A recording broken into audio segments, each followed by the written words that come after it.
Hello friends, welcome to நாகாஸ் ஒடலிஷியஸ். இன்னைக்கு வீடியோவில் நம்ம ஒரு நான்ஸ்டிக் தவாவை எப்படி சீசன் பண்ணி உபயோகப்படுத்துறதுன்னு பார்க்க போகிறோம்.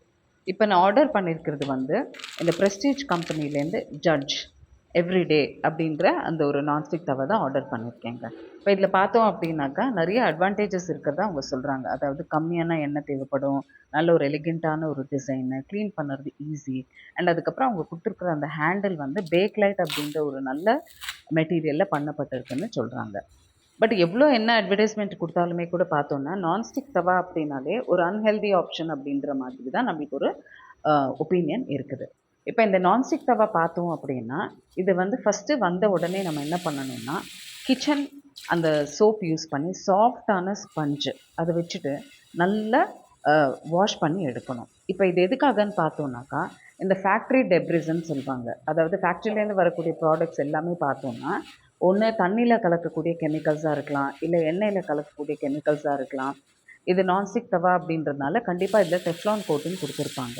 ஸோ ஃபஸ்ட்டு நம்ம என்ன பண்ணணும் அப்படின்னா சாஃப்ட் ஸ்பாஞ்ச் வச்சு நல்லா அந்த கிச்சன் டிஷ் வாஷ் அந்த சோப் வச்சு நல்லா வாஷ் பண்ணி எடுக்கணும். அப்போ தண்ணியில் கலக்கக்கூடிய கெமிக்கல்ஸ் ஆகட்டும், இல்லை வேறு ஏதாவது ஃபேக்ட்ரி டெப்ரிஸ் இருந்ததுன்னா அதுலேருந்து நம்ம சுத்தமாக எடுத்துருக்கலாம். இப்போ நான்ஸ்டிக் தவா அப்படின்றது வந்து கம்ப்ளீட்டாகவே வந்து அன்ஹெல்தி ஆப்ஷன்னு நம்ம சொல்ல முடியாதுங்க. எது ஒன்றும் நம்ம எப்படி உபயோகப்படுத்துகிறோன்றதுல தான் இருக்குது. இப்போ இந்த தவா பார்த்திங்கன்னா நம்ம நல்லா வாஷ் பண்ணியாச்சு வாட்டரில். இப்போ ஒரு வெள்ளை டிஷ்யூ பேப்பர் இல்லைனாக்கா ஒரு நல்ல வெள்ளை துணி எடுத்து நீட்டாக நல்லா அழுத்தி தொடச்சி எடுத்தோம் அப்படின்னு பார்த்தோன்னாக்கா அதில் ஏதாவது அன்வான்ட் கெமிக்கல்ஸ் இருக்கான்னு நமக்கு தெரிஞ்சிடும். இப்போ இந்த ஒயிட் டிஷ்யூ பேப்பர் வச்சு அந்த தண்ணி ஃபுல்லாக நல்லா தொடச்சி எடுத்து பார்த்தோன்னா பாருங்கள் நல்லா சுத்தமாக இருக்குது, அதில் எதுவுமே இல்லை டெப்ரிஸ். இப்போ அடுத்தது ஸ்டவ்வை நம்ம சூட் பண்ணிவிட்டு அதில் இந்த கழுவின தவாவை அது மேலே வச்சுட்டு ஒரு 4-5 ட்ராப்பு சமைக்கிற எண்ணெய் அதில் நம்ம ஆட் பண்ணிக்கணும். அந்த எண்ணெய் ஆட் பண்ணதுக்கப்புறம் சூட்டுக்கு என்ன ஆகும்னு பார்த்தோன்னா அந்த டெஃப்லான் கோட்டிங் வந்து நல்லா ஃபிக்ஸ் ஆகிடும் தவாவோட. இப்போ இந்த ஆயிலும் போட்டு நம்ம நல்லா அதே மாதிரி ஒரு வெள்ளை டிஷ்யூ பேப்பரோ இல்லை ஒரு வெள்ளை துணி வச்சியோ நல்லா அழுத்தி தொடச்சி எடுக்கணும். இது பண்ணும்போது நம்ம கை சுட்டுக்காமல் பார்த்துக்கணும், அது ரொம்ப முக்கியம். இந்த மாதிரி நம்ம அழுத்தி தேய்க்கும் போது இப்போ எண்ணெயில் கலக்கக்கூடிய ஏதாவது கெமிக்கல்ஸோ இல்லை ஏதாவது டெப்ரிஸோ இருந்ததுன்னா அதோட இதுவும் வந்துடும். இப்போ அழுத்தி தேய்க்க தேய்க்க தேய்க்க பாருங்கள் அந்த இடத்துல வந்து அந்த தவா நல்லா ஃபிக்ஸ் ஆகிறது நம்ம உணர முடியும் அந்த இடத்துல. இப்போ அதே மாதிரி இந்த வெள்ளை கலர் அந்த டிஷ்யூ பேப்பரோ இல்லை வெள்ளை துணியோ எடுத்து நம்ம பார்த்தோம் அப்படின்னாக்கா அது சுத்தமாக ஒயிட்டாக இருக்குது அப்படின்னா அப்போ அந்த தவா வந்து கரெக்டாக சீசன் ஆகிடுச்சுன்னு நம்ம புரிஞ்சுக்கலாம். இப்போ பாருங்கள் எண்ணெய் வச்சு நல்லா சுத்தமாக தொடச்சி எடுத்தாச்சுங்க. அதில் எதுவுமே வந்து கருப்பு கலர் ரெசிடியூ இல்லை நமக்கு. இப்போ கொஞ்சம் நேரம் இந்த தவாவை நம்ம ஆற விட்டுடலாம். ஆறுனதுக்கப்புறமா இன்னொரு முறை என்ன பண்ணணும்னா அதே மாதிரி சாஃப்ட் ஸ்பஞ்ச் வச்சு கிச்சன் அந்த டிஷ் வாஷ் சோப் வச்சு நம்ம தவாவை இன்னொரு முறை நல்லா வாஷ் பண்ணி எடுத்துக்கலாம். இப்போ இதில் பார்த்தோம் அப்படின்னா தண்ணியில் கலக்கிற கெமிக்கல்ஸ் ஆகட்டும் இல்லைன்னா எண்ணெயில் கலக்கிற கெமிக்கல்ஸ் ஆகட்டும் எல்லாமே இதில் போயிடும். போனதுக்கப்புறம் திருப்பி நல்லா சுத்தமாக வாஷ் பண்ணி எடுத்துட்டோம்னா அவ்வளோதாங்க, நம்ம தவா வந்து it is ready for use. So nonstick தவா அப்படின்னா அன்ஹெல்தி கிடையாது.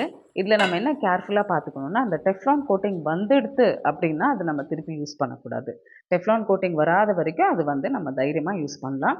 என்ன அப்படின்னு பார்த்தோன்னா இப்போ தோசை திருப்பி போட்டு எடுக்கிறதுக்கு நம்ம மெட்டல் கரண்டி யூஸ் பண்ணக்கூடாது.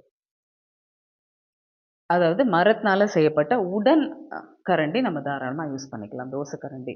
இப்போ நான் பார்த்தேன்னா இந்த நான்ஸ்டிக் தவாக்காகவே ஸ்பெஷலாக வேப்ப மரத்தில் செய்யப்பட்ட ஒரு தோசை கரண்டி வந்து ஆர்டர் பண்ணியிருக்கேங்க. இப்போ அதை யூஸ் பண்ணி தான் இந்த தோசை வந்து நம்ம திருப்பி போட போகிறோம். ஸோ மரத்தில் இருக்கக்கூடிய கரண்டி நம்ம யூஸ் பண்ணும்பொழுது என்ன ஆகும்னா அந்த டெஃப்லான் கோட்டிங் வந்து டிஸ்டர்ப் ஆகாமல் நல்லபடியாக நம்மளுக்கு தோசை வந்து நம்ம பிரித்து எடுக்க முடியும்.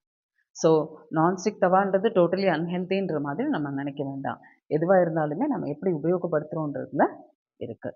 ஸோ நான்ஸ்டிக் தவா இந்த மாதிரி சீசன் பண்ணி கரெக்டான அந்த உடன் கரண்டி வச்சு எங்கள் தோசை திருப்பி போட்டு யூஸ் பண்ணிங்க அப்படின்னாக்கா கண்டிப்பாக இது நம்ம தைரியமாக யூஸ் பண்ணக்கூடியது ஒரு ஆப்ஷன் தான். இதில் எந்த ஒரு பிரச்சனையும் கிடையாது. பட் அந்த டெஃப்லான் கோட்டிங் வர ஆரம்பிச்சிருச்சு அப்படின்னாக்கா தயவு செய்து அந்த நான்ஸ்டிக் தவாவை டிஸ்கார்ட் பண்ணிடுங்க. ஸோ அவ்வளோதாங்க, முடிஞ்சு போச்சு. நம்ம தோசை தவா சீசனும் பண்ணியாச்சு, தோசை போட்டும் எடுத்தாச்சு. நீ போக போக நல்லா வர ஆரம்பிச்சிடும் தோசை. ஸோ இதுக்கு ஏற்ற ஒரு நல்ல சூப்பரான ஒரு வேர்க்கடலை சட்னி இல்லைனாக்கா பன்னீர் பட்டர் மசாலா அந்த மாதிரி சைட் டிஷ் வச்சு சாப்பிட்டோன்னா நம்ம டிஃபன் வேலையும் முடிஞ்சதுங்க.